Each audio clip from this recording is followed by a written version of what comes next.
जय श्री राम। बहुत बहुत स्वागत है आप सभी का एक बार फिर से आपके ही अपने YouTube चैनल पर। मैं पंडित आशीष शर्मा। बात करेंगे राहु के राशि परिवर्तन के बारे में। 18 मई 2025 को राहु वक्र गति उल्टी गति से चलते हुए राशि के छठे घर से निकलकर अब राशि से पंचम भाव में पहुंच जाते हैं। 18 मई से लेकर और 26 नवंबर 2026 तक जब राहु का ये ट्रांजिट आपकी राशि से पंचम भाव में गोचर करता है, लक्ष्मी त्रिकोण भाव में गोचर करता है। ये उस भाव में गोचर करेगा जिसको हम शिक्षा, विद्या, बुद्धि, ज्ञान, संतान का भाव कहते हैं। त्रिकोण में एक स्ट्रॉन्ग भाव इसको कहते हैं। शास्त्र के अनुसार आत्मा का प्रवेश भी अगर देखा जाए तो कहते हैं यही पंचम भाव से ही होता है। यही पंचम भाव हमारी मंत्र सिद्धि है, यही हमारी बुद्धि है, यही हमारा तर्क है, सोच है, विचार है। अब ऐसे महत्वपूर्ण भाव के अंदर राहु जैसा प्लेनेट जो कि स्वभाव में मेलेफिक है, स्वभाव में अशुभ है, कोशिश यही करता है कि मैं अपनी चलाऊं, क्रोधी भी रहूं, अड़ियल भी रहूं, जल्दबाज भी रहूं, सामाजिकता से हटके भी काम करूं, जो मेरा मन करे मैं वो करूं, व्यक्ति के ऊपर सवार होकर काम करूं, उसकी बुद्धि को मलिन होने की भी ताकत रखता हूं। ऐसा राहु जब पंचम भाव में गोचर करेगा तो ये 1.5 वर्ष आपकी राशि के लिए कैसा है इसकी विस्तार से चर्चा इस वीडियो में होगी। इसलिए वीडियो में अंत तक बने रहिए जिससे कोई भी विशेष जानकारी आपसे ना छूट जाए। पहली बार चैनल पर आए हैं, वीडियो पसंद आता है तो लाइक कीजिए, सब्सक्राइब कीजिए। कुंडली दिखाना चाहते हैं, बनवाना चाहते हैं, कुंडली मिलान कराना चाहते हैं, ऐसा कुछ भी अगर आपको चाहिए तो स्क्रीन पर व्हाट्सएप नंबर हमने अपना दिया है, वहाँ कॉन्टैक्ट कर सकते हैं। ये एक पेड कंसल्टेंसी होगी। राहु को समझना कहने को बहुत आसान भी है और थोड़ा टेढ़ी खीर भी है। राहु का गोचर हमारे जीवन में कैसा प्रभाव देता है तो सबसे पहले ये समझना जरूरी है कि हमारा भाव कौन सा है। कि कुंडली के 12 भाव, हर भाव का अलग वातावरण। उस भाव में एक भाव है 5वां घर, उस पंचम भाव में बैठा है राहु, यानी एक घर, और घर के अंदर पहुंचा एक ऐसा व्यक्ति जिसका स्वभाव कुछ और है। तो वो भाव के अनुसार भी फल लेगा। वो जिस भाव में खुद बैठा है अपना भी स्वभाव वहाँ छोड़ेगा। वो जिसकी राशि में गया है उसके भी फल देगा, और कोई ग्रह गोचर में अगर उसके निकट आ जाता है तो उसके भी फल वो देता है। फिर अंदरूनी रूप से देखें तो वो कुछ नक्षत्रों में भी गोचर करता हुआ दिखाई देगा। तो यहाँ पर राहु 18 वर्ष की एक पूरी दशा काल को लेकर, 18 महीने के एक दशा काल को लेकर आए हैं। क्या 18 महीने राहु यहाँ क्या करने वाले हैं। और मैंने स्क्रीन पर थंबनेल में आपने पढ़ा होगा तो मैंने लिखा भी है कि वे राजयोग देगा या दरिद्रता देगा, या ये राहु की पनौती है। क्योंकि आपने अभी तक अधिकतर यही सुना होगा कि भाई शनि की पनौती हुई है, ये कुछ नई चीज़ लेकर आए हैं आज कि वे राहु की पनौती बता रहे हैं। और उसको मैं थोड़ा सा आपको समझाऊंगा भी तो शायद हो सकता है आपके दिमाग में भी आए। अगर आपकी तुला लगन की कुंडली है तो तुला लगन की कुंडली वाले भी इसे देख सकते हैं। ज़्यादा बेहतर यह है कि अगर लगन से गोचर देखना है तो आपको राहु की दशा अंतरदशा चल रही हो तो वो ज़्यादा बेहतर परिणाम देती है। अदरवाइज आप चंद्रमा से ही गोचर देखने की प्रधानता कही गई है। अब आपकी राशि से पंचम भाव में राहु का ट्रांसिट आया। पंचम भाव जिसके कारकत्व मैंने आपको शुरू में बताए, राहु जिसका स्वभाव मैंने आपको शुरू में बताया, तो सीधी बात है एक अच्छे भाव के अंदर एक दूषित प्लेनेट आया है। गोचर के नियमों के अनुसार, कुंडली के नियमों के अनुसार कहा जाता है कि भैया अगर त्रिकोण भाव 1, 5, 9, केंद्र भाव 1, 4, 7, 10, 3, 6, 10, 11 या 3, 6, 11 इन भावों में राहु हो तो देखा जाए तो इनको इस जगह पर बैठे हुए पॉजिटिव बताया गया है। यानी अगर कुंडली के बहुत सारे भावों में गिनती हो तो 3, 6, 11 3 भाव तो यही हो गए, 1, 5, 9 3 ये हो गए 6, और 4, 7, 10 9 भावों के अंदर राहु को शुभ फल करता बताया है। लेकिन बहुत बार इन्हीं 9 भावों के अंदर बैठकर भी राहु को अशुभ भी फल प्राप्त होता है। उसके पीछे कुछ रीजंस होते हैं जिनको हमें सबसे पहले जन्म कुंडली में ढूंढना पड़ता है। यहाँ हम बात कर रहे हैं सिर्फ गोचर की, इसलिए ये आपकी पूरी कुंडली का फलित नहीं है। हम यहाँ डिस्कस कर रहे हैं कि राशि से पंचम में राहु आ गया, मैलेफिक्स प्लैनेट्स शुभ भाव में बैठ गया, यानी वो प्लैनेट अब आपकी बुद्धि के ऊपर सवार है। और अगर वो बुद्धि पे सवार है तो सबसे पहली बात मैं देख रहा हूँ भाव जहाँ पर 11 नंबर की राशि पड़ी हुई है। ये 11 नंबर की राशि शनि की वायु तत्व राशि है और राहु भी वायु तत्व ग्रह है।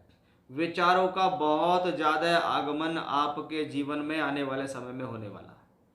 आने वाले समय में बहुत सारी बातें, बहुत सारी योजनाएं, कुछ ना कुछ आपके दिमाग में लगातार चलते रहना, इस राहु की पॉसिबिलिटीज दिखाई देगी कि राहु ऐसा देगा आपको, क्योंकि वो वायु तत्व राशि में है और राहु भी एक वायु का ग्रह है।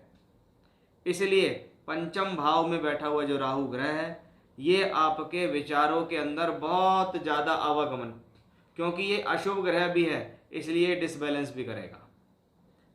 कोई चीज़ आज आपके दिमाग में आई है, कल को वो आपके दिमाग में एकदम आएगी, अरे ऐसे नहीं है, ऐसा तो ये नुकसान है, निकल जाओ।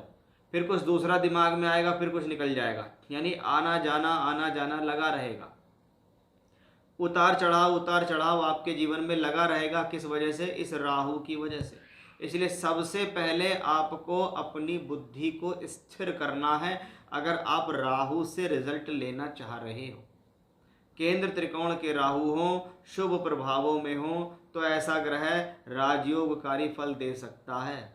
लेकिन राहु का अगर देखा जाए तो जब जब पूरे गोचर काल में, मेरी ये बात ध्यान रखना, 18 महीने में राहु आपके पंचम भाव में गोचर करेगा। जब जब इस राहु के ऊपर शुक्र, बुध, सूर्य और मंगल जैसे प्लैनेट्स का ट्रांजिट होगा, ये राहु एक्टिवेट होके शुभ फल देगा। ये बात आप ध्यान रखना कि जब जब राहु के ऊपर मंगल आएगा, सूर्य आ जाएगा, बुध आ जाएगा या शुक्र आ जाएगा, स्पेशली शुक्र और बुध आ जाएंगे, तो उस दौरान, उस महीने, 2 महीने, 4 महीने का जो भी ट्रांजिट होगा, उस दौरान ये राहु बढ़ चढ़ के फल देगा, अच्छे फल देगा। क्योंकि त्रिकोण भाव में बैठा हुआ राहु शुभ ग्रहों के संबंध बनाकर अच्छे फल देता है। इसलिए इस 18 महीने में ध्यान रखना, आपको राहु की महादशा चल रही है, अंतरदशा चल रही है तो ठीक है, नहीं चल रही है तो भाई मेरे पंचम में राहु आ गया, मेरे लक्ष्मी भाव में राहु आ गया, ये प्लेनेट सडन गेन देने वाला प्लेनेट है। इसको कुछ अच्छे लोगों की ज़रूरत भी होती है, जैसे गुरु, शुक्र, सूर्य और मंगल, ऐसे प्लेनेट अगर आपके राहु के ऊपर से गुजरना शुरू कर दें तो उस दौरान आपको सडन गेन मिल सकता है। पंचम भाव का राहु है, वो कहता है अगर आप कंफ्यूज नहीं हैं, अगर आप भ्रमित नहीं हैं और आपका टारगेट एक जगह है, तो ये समय आपकी एजुकेशन के लिए बड़ा शानदार रहेगा। ये पंचम भाव बुद्धि का भाव है। बुद्धि में विचारों का आवागमन निश्चित है, क्योंकि वो वायु तत्व राशि से प्रभावित है। ऐसे में जो शुभ लक्षण है उनको पहचानना है, जो भ्रमित लक्षण है उनसे दूर रहना, क्योंकि स्थितियां दोनों बनेंगी। कुछ स्थितियां ऐसी बनेंगी जो आपको बहुत ज़्यादा कन्फ्यूज़ करेंगी। ऐसा प्लेनेट आपको कन्फ्यूज़न क्रिएट करेगा, करना चाहिए नहीं करना चाहिए, करूं नहीं करूं, क्या मुझे फ़ायदा होगा, क्या मुझे लाभ होगा, ये बहुत ज़्यादा कन्फ्यूज़न क्रिएट करेगा। इसमें आप अगर स्थिर होके एक ही जगह लगे रहे, बिना किसी परेशानी के लगे रहे, तो आपके लिए फ़ायदा है। अब 5th हाउस जुआ, सट्टा, लॉटरी और स्टॉक मार्केट का भाव भी कहलाता है। अब कहते हैं ना, जहाँ सुमति वहाँ संपत्ति नाना और जहाँ कुमति वहाँ विपत्ति नाना। तो भाई पंचम भाव में अशुभ ग्रह है, जब जब मेरी बुद्धि में लालच, लोभ आएगा, तब तब मैं डाउनफॉल में जाऊंगा। और वो प्लेनेट दोनों तरीके से ले जाने में सक्षम है। वो कहता है मैं आपकी बुद्धि से आपको ऊपर भी उठा सकता हूँ और नीचे भी गिरा सकता हूँ। यानी ऐसे राहु में जो चीज़ आप निकालते रहें जीवन में, जो कमाते रहें, उसे साइड में डाल दो। फॉर एग्जाम्पल, आपने झटके से कोई पैसा कमाया तो तुरंत उस पैसे को उठा के एफडी में डाल दो, प्रॉपर्टी में लगा दो, गोल्ड खरीद लो। ऐसा नहीं कि उस पैसे को इकट्ठा करके फिर और आगे इन्वेस्ट कर दिया, उनका और पैसा बढ़ जाएगा, फिर और बढ़ गया, फिर और पैसा बढ़ जाएगा, और एक स्थिति ऐसी आएगी कि वो पैसा सारा खत्म हो जाएगा। फिर आपको लगेगा मैंने राहु के इस ट्रांजिट में बहुत मोटा पैसा कमाया, लेकिन मेरा सब चला गया। इसलिए राहु के द्वारा दिया गया जो भी लाभ है इस दौरान, उसको संजो के रखो, क्योंकि ये प्लेनेट लाभ तो देगा। ये प्लेनेट आपको सडन गेन देगा, इसमें कोई डाउट नहीं है, क्योंकि वो त्रिकोण में खुश है, वो शनि की राशि में खुश है, वो भाव में खुश है। इसलिए त्रिकोण के राहु अच्छे होते हैं। यहाँ पर राहु शनि की राशि में है, और शनि का ट्रांजिट अगर हम देखें तो कहाँ चल रहा है? छठे घर के अंदर है। छठा भाव एक त्रिक भाव है, एक अच्छा भाव नहीं कहलाता।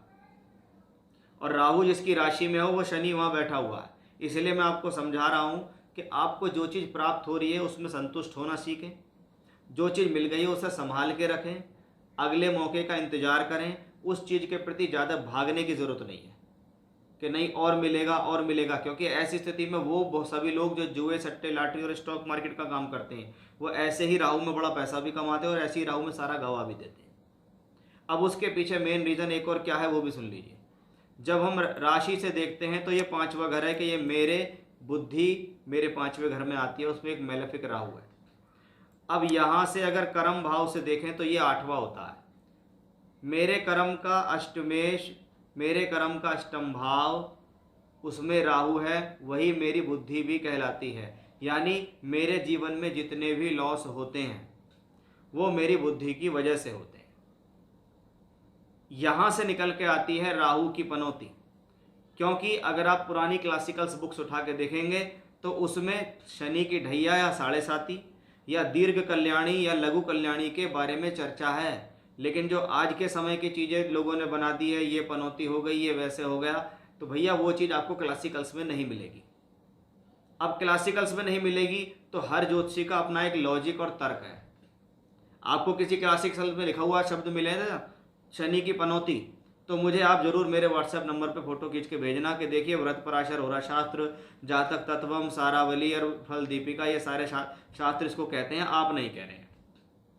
राशि से 5वां भाव मेरी बुद्धि का भाव है। मेरी बुद्धि पे अगर राहु आएगा या शनि आएगा या शुभ ग्रह कोई आएगा, इसलिए कहते हैं राशि से 5 में शनि मेरी बुद्धि को भ्रमित करता है, मुझे कंफ्यूज करता है और मैंने अपने लोभ लालच से ही अपना नुकसान किया।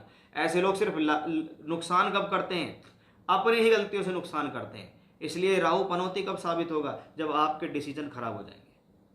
आप लोभ लालच में आएंगे तो ये पनौती की तरह काम करेगा और आप एक ही तरह चलेंगे, एक ही सोच विचार पे चलेंगे, गंभीरता से चलेंगे, धैर्य से चलेंगे, तो ये राजयोगकारी फल देगा। ऐसा राहु 5 भाव में बैठकर बेहतर परिणाम देने में सक्षम है, बनिस्पत आप उससे लेते कैसा है। यानी ये अच्छे के लिए अच्छा है और बुरे के लिए बुरा। ये चाहता मैं आपको दोनों तरफ ले जा सकता हूँ, क्योंकि ये आपकी राशि से 5 है, ये त्रिकोण है और ये आपके दशम से अष्टम है, इसलिए ये आपका पतन है, आपका डाउनफॉल है। अब इस डाउनफॉल को समझने के लिए आपको राहु को समझना पड़ेगा, इसलिए जितना ज़्यादा गंभीर रहेंगे उतना बेहतर है। राहु के ऊपर एक और पॉजिटिव बात है कि गुरु की दृष्टि भी देखें तो राहु पर काफ़ी समय तक रहेगी। कम से कम देखें तो 18 मई से लेकर और नवंबर के अंत तक गुरु की दृष्टि 5 राहु पे रहेगी, जो इसके बैड इफेक्ट्स को कंट्रोल करेगी।